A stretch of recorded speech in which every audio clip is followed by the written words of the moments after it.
Good afternoon, everyone. Thank you for joining us this afternoon. It's awesome to see such a large crowd, so much interest in this topic. So the topic today is Unified Endpoint Security Management, and I'm Dilip Radhakrishnan. I lead the security program management team for both the Intune service and across on the Defender ATP side for the security management capabilities. So with me here is Matt Shadbolt. You know him from Config Manager Dogs. If you're on Twitter, he's pretty popular out there. Follow him for all the latest updates there. So today, what we're going to do is to accomplish two main goals in the next 45 minutes. The first goal is explain to you what Microsoft's strategy is with respect to endpoint security management. How are we looking at bringing our services together to have a very comprehensive security offering on the endpoint? And the second topic is going to be a lot of customers, actually some of you in the room and some of the large enterprises are actually on this path deploying this joint solution between Intune and ATP and SCCM. And we've had a lot of good learnings through that journey over the last year. So what we have tried to do is compress that into 8 key takeaways or best practices that we worked with them and share that with this group so that when you go back on Monday back to your offices, you have a good opportunity to start putting some of those into practice. Before I get into the deep dive of the session, just a quick show of hands on how many people here in the room consider yourself from the IT side of the house, IT admins, a big chunk, awesome. What about who's from the security team here? Okay, it's a very IT heavy crowd here. It's going to be fun when we get into those discussions. Okay, let's dive deep in. So the first thing we want to talk about is when we looked at this space, we've been doing this endpoint management, security management ever since Windows 2000 days with group policy and SCCM, and even prior to that with SCCM. So the two main teams that we encounter in a large enterprise is the security team, the SecOps team, typically headed by the Chief Information Security Officer. The focus is all about how to mitigate risks, make sure you're proactively monitoring for all the threats, and if anything happens, immediately try and go and remediate. So it's all about how quickly can you detect and also respond to issues. On the other hand, the IT team has predominantly been coming from a goal of, hey, how do I get my users productive and also make sure that my costs are down from a help desk and support perspective. So there's a lot of ITIL kind of processes around change management, making sure that only approved changes actually get into production, right? So you want to try it out, try rings of updates or app patches before it goes out. So it's all about more stability and keeping your costs down. So inherently, when security teams make configuration changes, hey, I need to go fix this WannaCry, and I'm going to shut down these ports or these apps, they are making configuration changes. It does impact maybe at some point later the IT team and say, oh, these apps are not working anymore. So the thing that we notice often in large enterprises, I don't know how many of you can relate with this kind of experience. Like there are silos, very clear silos. People, when I go talk to the security team, they'll say, oh, this IT team, they don't give me access to the SCCM or Intune console. I can't go and deploy my policy, so I'm going to just buy my own security products that I can go deploy and do my stuff, right? I want to get my job done.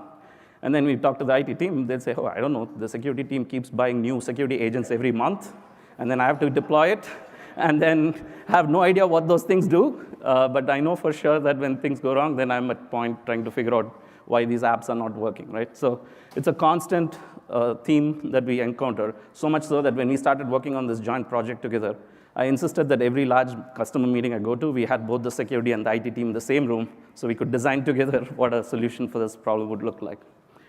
So here is what our analysis showed, like, okay, where is the source of this conflict? Where are we having this problem is? SecOps, as you said, is very focused on operations. IT team is very focused on configuration and updates, which is apps, policies, everything.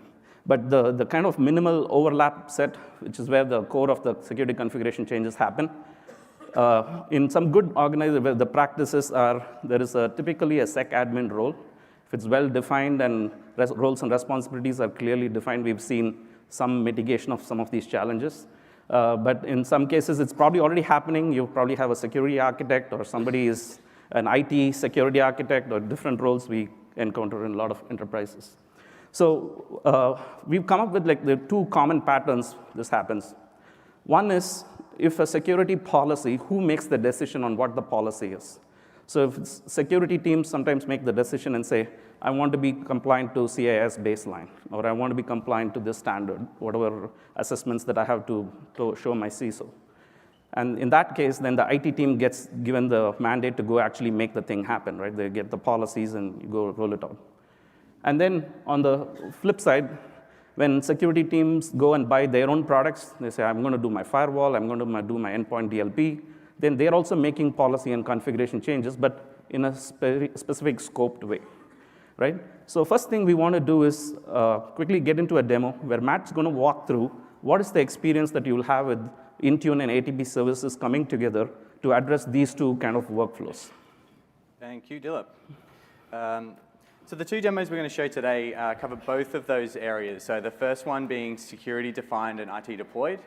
The second one being the security team defining security configuration and them actually deploying it themselves. So let me switch across to the demo machine over here. So you might have seen this demo a couple of times this week. It's actually a really great demo, and it was even in Brad's keynote on Monday afternoon.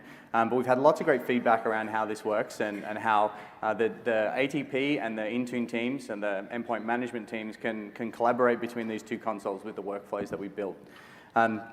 So for those who haven't seen this console, this is our TVM console, or Threat and Vulnerability Management in ATP. So TVM is a client-side technology that does proactive scanning of security threats and vulnerabilities on endpoints.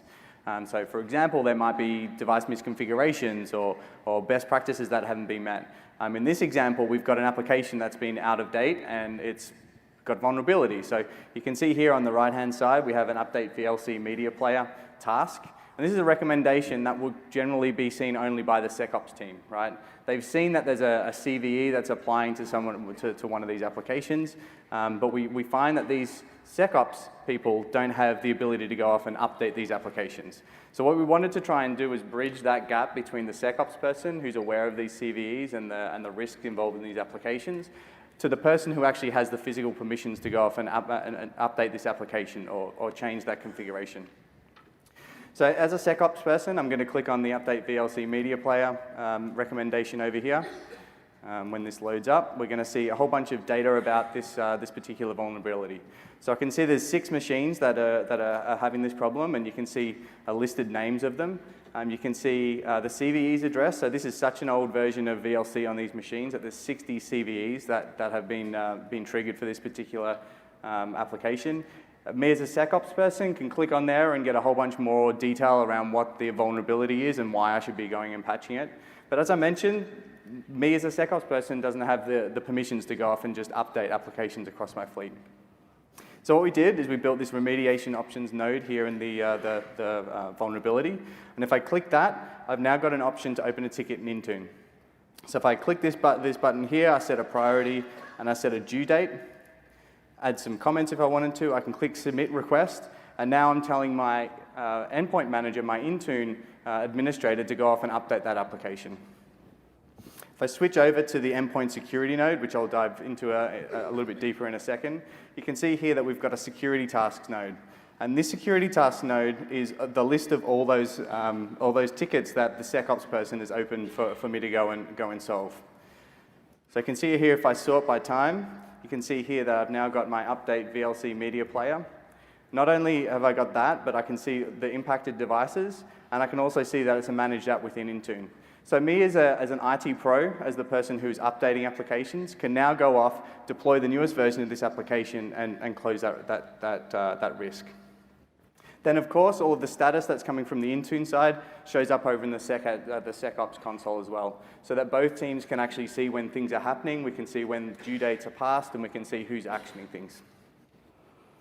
So that's the security-defined, IT-deployed scenario. But we also know, as Dilip mentioned, there's lots of organizations where the security team need to have the control to go off and actually do their configuration changes themselves. So that's why we've built this dedicated endpoint security node in Endpoint Manager. This went live about a week and a half ago, but it's actually a more minimized experience in production today. This is our pre-release code here that we're looking to ship early next year. What you can see here is a dedicated view of all of my configuration from a security admin's point of view. So there's no device enrollment here. There's no VPP app deployments. There's no VPNs or Wi-Fi profiles in this view. We're just showing you the security-related configuration that a SEC admin would want to manage day to day. So let me just give you a little tour of this here. So we've got our all devices view, which is exactly the same all devices view that we have in our normal device manager console. You can see here, every single device across my organization is going to show up in here. And if I wanted to go and drill into an individual device, I'm going to get all the same power and action that a normal device administrator would have. So from a SEC admin point of view, I can come in here and see what device configuration is being applied and what the individual setting statuses are, which is hugely powerful for us for a SEC admin. Under all devices, we've got our security baselines, and Dilip will talk about this a little bit more later, and then our security tasks that I just showed you. The next section is our brand new section, and one that we're working really hard on at the moment, and that's actually splitting out all the policy and management experiences for Windows level security features down to the most basic needs. So we have Windows Defender AV configuration, we have BitLocker and file vault encryption settings, we have firewall and attack surface reduction rules. So if I use disk encryption as an example here, if I create policy here, me as a SEC admin can easily deploy a BitLocker policy and manage BitLocker on a Windows device, or file vault in exactly the same experience in the same console. I think that's it. And you want to show also the view from the other product linking in? Absolutely. Sorry, I missed that. So for that scenario where we have our SEC admin, a SecOps person who is working in the ATP console, we wanted to make sure that it was a really easy experience to flip across without having to think about what's the Intune URL. I don't want to go via or the all devices view. So what we're actually building is directly in the ATP console, in the configuration manager node, where you can actually see all my onboarded devices statuses and so forth. We've actually got a direct link click out, and due to being an M365 product, with the unified RBAC across the M365 stack, I can click on that link and use the Azure AD Security admin role, which will land me directly in Endpoint Security. So for a SEC admin who's used to using external and isolated security ops tools, to be able to click out directly into the Endpoint Security node is a great experience. Cool. So just to add to that, so the two things that you would see here is the RBAC permissions, as Matt said. You as IT teams and security teams, this is where the conversation has to happen and the negotiations have to happen. Are you going to just give them a read-only access so they can come and see that you really implemented all the things they asked? Option 2 is they can create a policy but cannot deploy it. So you guys still manage the deployment and other options so that instead of sending a policy in a Word document or an email, they can actually create the policy of here's what I want the AV configuration to be, but they cannot deploy it until the IT department decides to do that. And then the third option is obviously if you trust that for certain workloads that the security team is managing, because if they're managing firewall with a third-party product, they might as well manage it here, but now the IT team has full visibility into the policy changes and everything. So you have these three options, and you can decide which of these paths that you're going to delegate between the security and the IT team. Great. So we think we've really improved those two scenarios, the security defined, IT deployed, and security defined, and security deployed. But we also know that there's feedback that some of the boundary to entry for some of these management configurations is a little bit tricky. So today with co-management and Intune, we require some MDM management to be able to do all of this configuration. But we know there's lots of devices in an organization that just will never become MDM managed. So there might be down-level clients, there might be servers, there might be devices that are just never going to be on the internet. And we wanted to be able to build an experience where we can manage those devices alongside my MDM cloud-managed devices from a security point of view as well. So some of the announcements that we made earlier this week around our rebranding to Endpoint Manager have got a fair bit to do with our security management piece. All of the configuration manager devices are going to be flowing directly into Endpoint Manager. And the work that we're busily underway at the moment is helping the policy experiences and the policy authoring experiences for endpoint protection to also apply to configuration manager clients as well. So if I've got servers on-prem or I've got down-level clients on-prem, we want you to be able to go directly into the Endpoint Manager console and deploy those AV policies or those firewall policies to devices that might be MDM managed or that might be configuration managed. They might not even be connected to the internet. Those are the sort of devices that we're expecting to manage. And the experience that we're expecting is that single pane of glass for the security management. So that SecAdmin who has previously never had configuration manager access because the IT team won't allow him, will now be able to use some of these roles and some of these new experiences from the web console to be able to do the security management and so forth. So he can create that firewall policy and target it to my Mac and Windows MDM managed devices and create another sort of policy to go to my servers and Windows 7 devices. And in terms of setup, we wanted to make it super easy as well. So for the sec team to ask the configuration manager team to set this up, we didn't want to add 6 months worth of change management and things to go through it. So from the configuration manager side, we've got a single checkbox. So the config manager admin just comes in, ticks these boxes, and then all of my devices and collections and things are going to sync to Microsoft Endpoint Manager. And at that point, my sec admin roles can come in and start creating firewall policies and so forth. So it's pretty cool, it's pretty exciting. I've got some pre-production stuff I can show you guys here now in terms of the very basic policy authoring experience we're expecting out of this. So the first one we've got here is the EDR policy. The EDR policy is the ATP onboarding policy. So let's say I have all of my MDM managed devices already talking to ATP and enrolled, but I've got a subset of servers or Windows 7 clients that I want to be able to also do ATP enrollment for. So what I can go to here is my EDR section, and then I'm going to click Create Policy, and you'll see two different options. And these are not locked yet. We're going to make this experience even better than what you're seeing here. But if I select SCCM, this policy is going to apply to all my SCCM on-prem devices. Without Azure AD join needing to happen, without having to MDM enroll these devices, I'm going to be able to create an EDR onboarding policy or any of the other policies in our left nav for these on-prem clients. So let's call this ATP onboarding. I'm going to select Next. These settings are pretty standard. They're the same as we have for MDM today. But the real power here is in the assignments. So you can see some string changes here from our normal MDM deployment where we would deploy these policies to an Azure AD group. And you can actually see here that I'm using SCCM collections now. So if I select collections to include, you can see all of the synced collections that I have here. And maybe I want to send these to Windows 7 and my server clients and select this. And at that point, Microsoft Endpoint Manager will send down some signals to Configuration Manager to build out these security policies and then deploy them out to my clients. And it's actually Configuration Manager that does the policy delivery for these devices.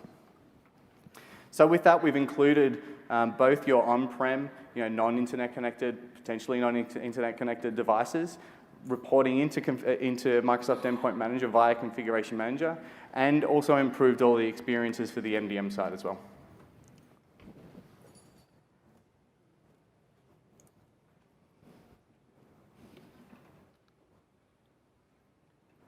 Okay, so the first 3 of the go-dos and the best practices that we have here, 3 of the 8 that Dilip mentioned. The first thing you want to do is think about the SecOps and the IT admin roles and responsibilities. Work with your teams to understand whether or not you're in security defined or if you're in security deployed. The next thing is look at the ATP integration with the workflows that we've got if you're in that security defined IT deployed scenario. And use our workflow settings between the two different products. And then finally, start to look at using a cloud attach, cloud enable your configuration manager side so that all of these new SecAdmin experiences are going to be available for your on-prem devices. Awesome. Thanks, Matt. So the key thing there, just to summarize what Matt showed, was the big feedback we heard from customers who are deploying ATP in conjunction with Intune is I'm still behind on my co-management project. I'm hoping after the announcement at Brad's keynote where you get also Intune licenses for the SCCM managed PCs, at least for Windows co-management cases. So we can expect more people to turn on co-management. But if there are still challenges getting the devices in Azure Active Directory and getting MDM enrolled, then what we just showed you gives another path to quickly get these policies, security policies on this Win 10 PCs, because you don't have to do even co-management. It's like cloud attached. Just take your SCCM tenant, SCCM client, server, and then attach it to your Intune tenant. And then these all policies, everything that Matt showed, will start flowing through the SCCM clients. Okay? So moving on, the other best practice is a lot of our customers we run into, and I don't know if it's a typical use case with most of you, have like anywhere from 15 to 20 agents that they run for different security workloads, right? So this has been a big challenge in terms of just the compatibility of those agents among themselves. If something turns on, you can't have other things running at the same time. And so there's a lot of impact, not just from an IT overhead perspective, but also from the end user experience, like the number of crashes or the issues that they have to deal with, the slow boot times that it contributes to. All those are the challenges that are there. So one of the things that, just for more awareness for the folks who are not very familiar with the ATP product, because people think Defender is just the Defender AV. It has so many other components. The AV is just what is in this picture shown as the next gen protection, which is now with all the latest AV competitive reports. It's one of the highest rated AV solutions in the market. And then instead of having some separate solution for just doing threat and vulnerability assessment, one for doing all the attack surface reduction. Like if you go into the console that Matt was showing, we have like web protection, we have USB simple protection of USB devices, drives. So there's a lot of capabilities, exploit guard, all those things that are available, application control policies, all that is available out of the box here. And then for the EDR, the endpoint detection and response, that's the core engine that is no longer looking at just signature-based attacks, but it is looking at patterns of behavior in the system, whether, oh, there's a privilege elevation on this particular process, why is that happening, looks suspicious, so then flag it immediately as a risky device. So all those things, and then we also bought a company called Hexadite, and we've now integrated that. It's called the auto remediation module. So when some of these common patterns happen, even the security team doesn't have to go again and again and look at this. There are some predefined scripts that help you mitigate those threats. So where it is really impacting in the market is the endpoint protection platforms, and like, I don't know if it's too big, too small on this, so let me zoom in here. So the EPP platforms is where the security market, how Gartner and other vendors are rated. So you can see that Microsoft is clearly a leader in this space from an endpoint management perspective, right? So this report came out a couple of months back. If you've not had a chance to see it, this is just a way to clarify that. Microsoft is a very serious vendor from a security perspective. And in fact, the CASB market update just happened 2 weeks back, and Microsoft is a leader in the CASB market as well. So it's why when you go and look at the big picture, already Intune SCCM is the kind of the leader in the PC and mobile device management space. And then if you look at the other identity quadrant, which is where AAD is there. So when you try to bring these solutions together, the benefit you get with these tight integrations and the scenarios like conditional access, the onboarding, it just also reduces the agent overload that happens on these devices. So that's something for you to consider. Obviously, it's a decision by the security team, but then as IT teams, you can weigh in on the input on this as well. So it is not sufficient that we've consolidated the agents. What about the admin experiences? This is where the biggest problem is, right? So today, again, if you just chose best of breed products in each of these markets for AV, firewall, and everything, you're now looking at 4 or 5 consoles or even some set of consoles. Even on the Microsoft side, you have group policy, you have SCCM console, then you had Intune, you have the ATP. So how many consoles are there? Like, where can I have the single source of truth? More than just the console, the most important piece is if they are all not talking the same policy language, then it doesn't matter how much powerful those tools are. They can never interoperate with each other and cannot get a true assessment of what my desired state is and am I really in a secure state. So that's the main investment that we've been doing on between Intune, ATP, SCCM sides. So I want to walk through some of the concepts that we've pulled together. Because with group policy or SCCM, you were just looking at PCs. But when you go in whatever the DCM model that we had with SCCM or the group policy format of policies are not going to work on an iPhone or an Android device. So what we did was build on the industry standard practices around mobile device management, the MDM protocol. So you can create a Windows 10 profile. You can create an iOS profile. Apple has made huge investments with Mac MDM. So even if you have a third-party product, that's fine, but you can really look at what through Intune you can manage from a Mac policy settings. It's pretty comprehensive. And obviously, various flavors of Android, Android Enterprise, Android, the original device admin model of Android. So there are so many options and profiles I'll show quickly in the demo. So you can do all this from the single policy schema on console. So you create these policies and target them to Azure Active Directory groups. So the second thing is when you're using SCCM and Intune through as a Microsoft Endpoint Configuration Manager, I want to drill down a little more into Windows 10, which is where a lot of the challenge customers have, right? Because one of the first things is how do I go in and set up these new MDM policies? So we have 3 options for you here. So one is security baselines. You can come through individual DC profile settings in Intune, and I'll show a demo of that, and also administrative templates. So here is our sequence of recommendations here. For us, when you start with new PCs that you're refreshing and bringing on board, use Autopilot or some modern way of provisioning, or use Config Manager to provision those devices, you could have an option to decide what is the security configuration model. So here, our recommendations start with the security baselines. So we have the Windows baselines. We just announced Edge baseline available for all customers with the new Chromium-based Edge. And we also have Office baselines in the works that we'll have it in preview pretty soon. So once you start with these baselines, because the goal here is to not reinvent your 25 years of group policy history, right? So you don't want to go, even the people who created some of these GPOs in your environment don't even work for you, and there's no information, and people don't want to touch it because you never know what breaks. So, but if you have a clean opportunity to start for these devices, start with the baselines, and then add on, right? So take a look at what are the DC profile settings that we need to add that into the system. And then I'll show a demo of how to also deal with the administrative templates, which is the long tail of 3,000 plus registry settings, which we now support in the system. And then one more thing before I jump into the demo, we get asked is, this is all great, but I still have group policies. Even if you tell me all this works, that's not enough for me. So how do I migrate my GPOs? So these are the 4 main areas. So let's walk through a demo to see how to address those security configurations. So let me switch over. So what we are here is the concept of device configuration profiles, right? So maybe actually I'll start with the baselines. So baselines is a very simple way of creating policy configuration. Any device, in this case, that's MDM enrolled, or in the future, when we have the cloud attached that Matt demoed, without even being MDM enrolled, be able to push the baseline down to the device. That's what we are working on.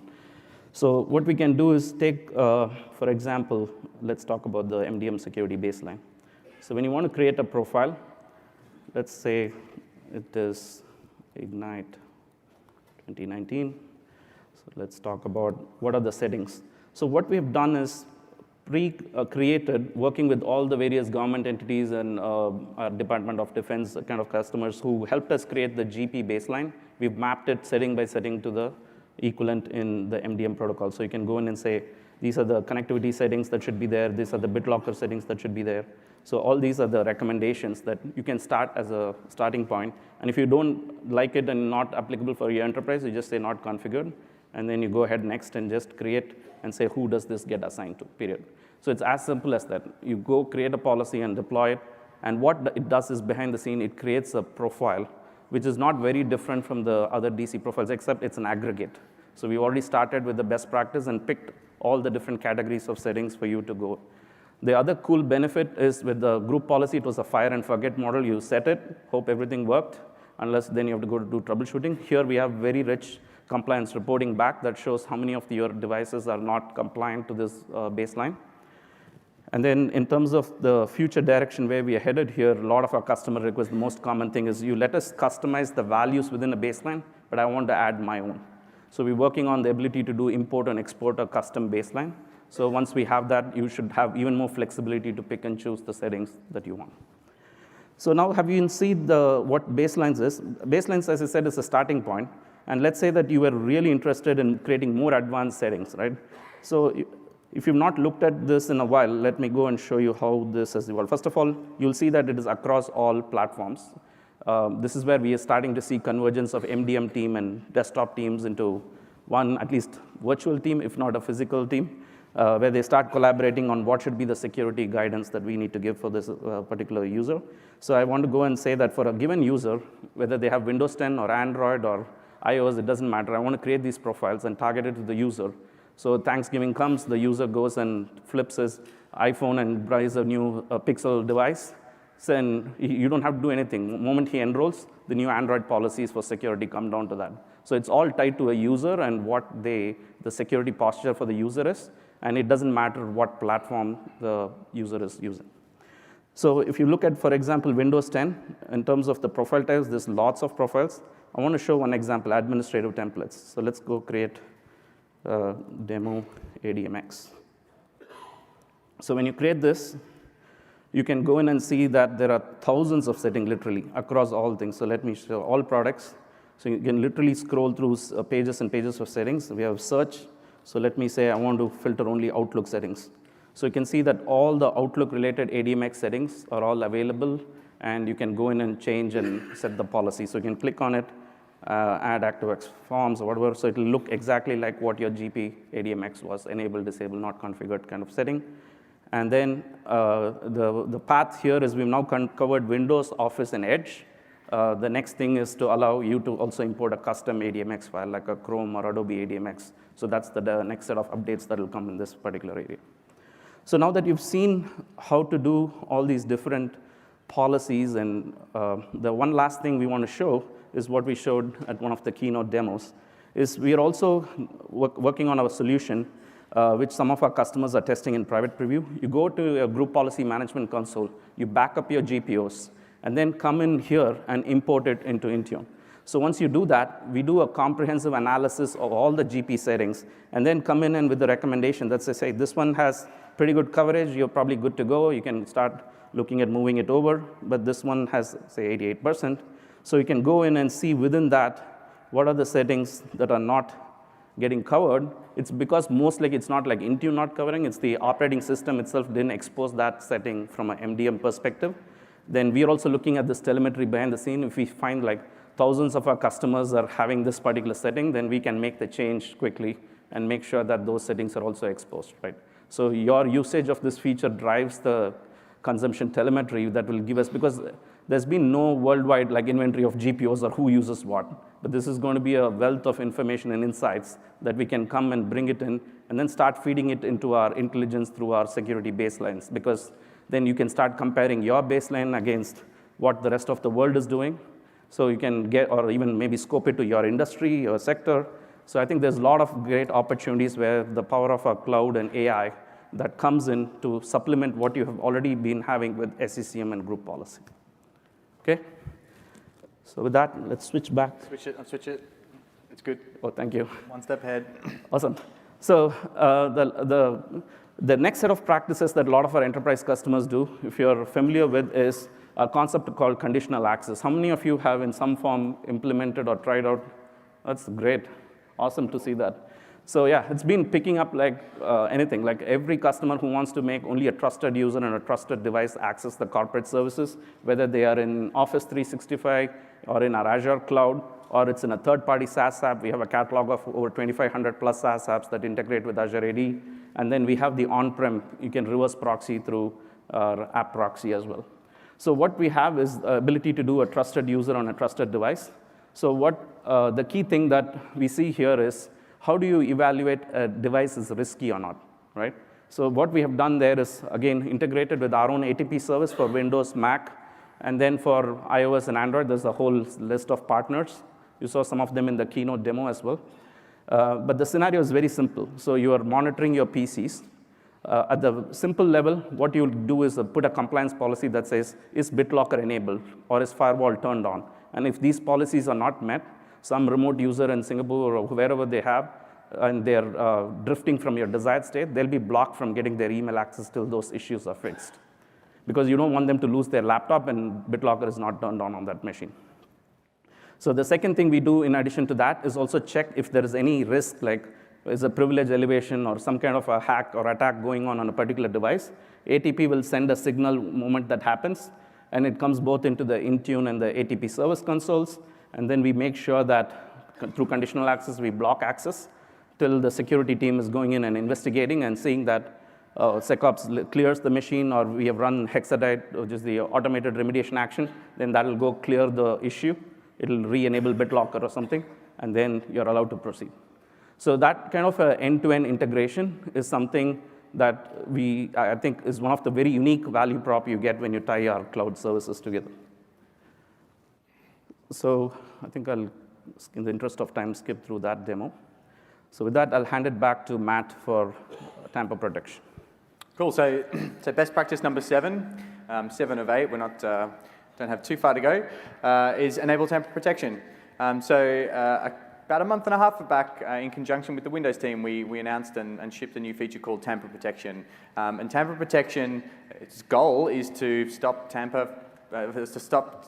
things being tampering with Windows Defender antivirus on a client. So we've got Windows Defender AV on a client that's doing all of the things that it should be doing, and today there's nothing to stop a local admin or a malicious process running with elevated privileges, stopping the services or turning it off via GPO.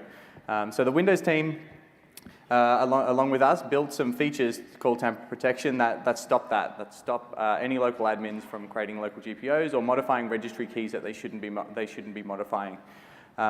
And being a tamper protection feature, we need to make sure that the configuration policy in an enterprise scenario couldn't be tampered with as well. So we worked directly with the Windows Defender ATP team, and the only way to actually enable tamper protection in an enterprise is via this process. So what we do is we actually connect Intune, Microsoft Endpoint Manager, with Microsoft Defender online. And once those two tenants are talking to each other, we start sending some signed blobs across the two cloud services. And when Endpoint Manager, a customer, goes in and decides to turn tamper protection on, we actually use that signed payload to deliver it down to the client to ensure that it's not being tampered with whatsoever. So even if a man-in-the-middle attack happens or somebody tries to modify registry keys and so forth on the client, only Intune and only Microsoft Defender ATP can actually modify the on or off state of tamper protection. And then once tamper protection is turned on, all of the great EDR features and tamper events are tracked and reported up at the ATP side as well. So using Intune and Microsoft Defender, turning tamper protection on is going to make your security attack surface significantly reduced. And that's a really easy thing for you to go and do today as well. The final best practice and the final demo for today is implement BitLocker management using Intune. So we've been working really hard in the last year and a half to move as much MBAM style management to the cloud. Of course, the Configuration Manager team announced that they're including the MBAM bits within Configuration Manager. So when you're using Microsoft Endpoint Manager, whether or not you're using on-prem devices and Configuration Manager to do BitLocker management, or using cloud-managed devices, we feel like we've got all of the management scenarios covered that you require. So what I'm going to do is show you a couple of demos of the BitLocker management features that have shipped just recently. So the first one I'm going to start with is our key recovery. So we get this scenario all the time where somebody's brought their laptop in on a Monday morning and some Windows updates have happened and something's happened where a drive is updated and now I'm being BitLockered out of my machine. What do I do with that today? I call my help desk.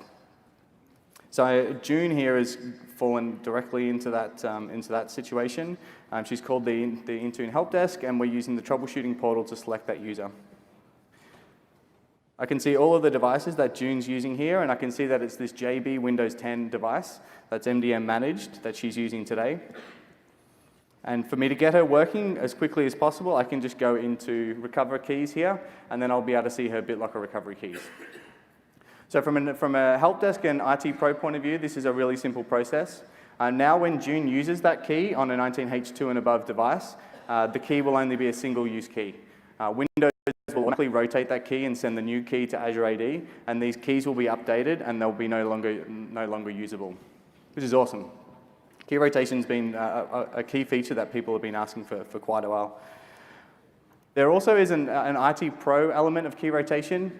So if I lose trust in a particular device, I want to be able to force a key rotation on individual devices or bulk devices as well. So we built that with Windows as well. So this is that same device that June was using, and now we have an option for BitLocker key rotation. So if I click the BitLocker key rotation option, I'll now send down a remote command to the device. Straight away, I'm going to rotate those keys. And not only am I going to rotate the keys, I'm going to actually delete all the previously used ones as well. So even if my local admin or a local admin of the device has gone in and created a bunch of their own recovery keys, we'll delete all of those and make sure it's only stored in Azure AD.